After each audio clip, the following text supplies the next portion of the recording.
All right, let's go back. I was born in East Harlem, 1940.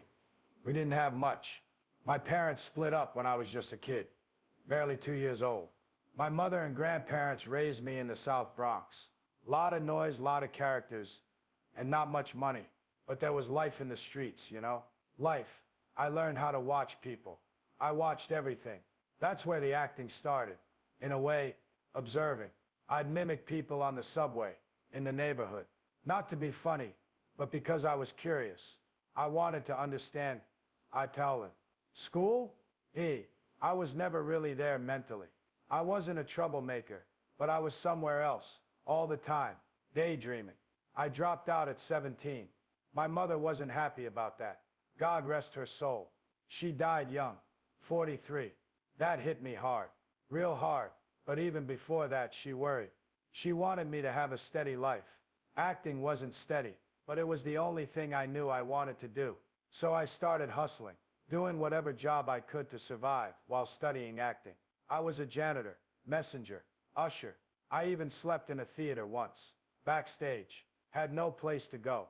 There were nights I'd have to choose, subway fare or dinner, and a lot of times dinner lost. But I didn't care. I was chasing something.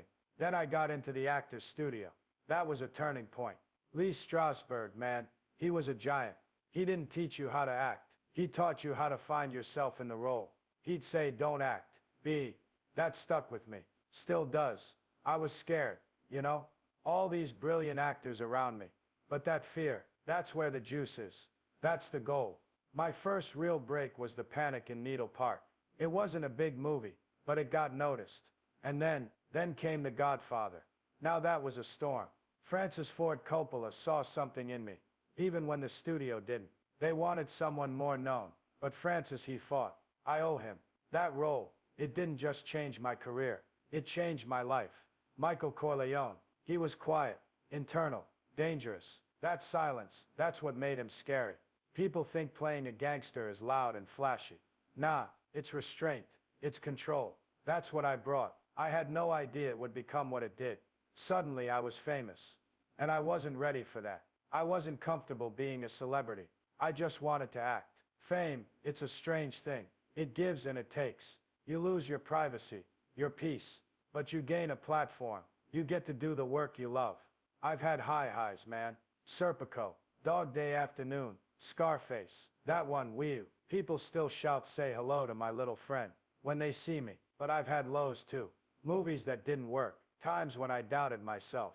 That's the life of an actor. You're only as good as your last performance. And sometimes you get lost. But I always came back to the stage. Theater, that's home. That's church. There's no second take. It's raw. It's alive. Now, I'm older. Sure. But I'm still learning. Still searching. Acting, it's never finished. Every role teaches you something new about yourself. It's a way of discovering who you really are. I've made mistakes. I've loved and lost. But I've lived, fully. And through it all, I kept doing what I love. That's all you can ask for.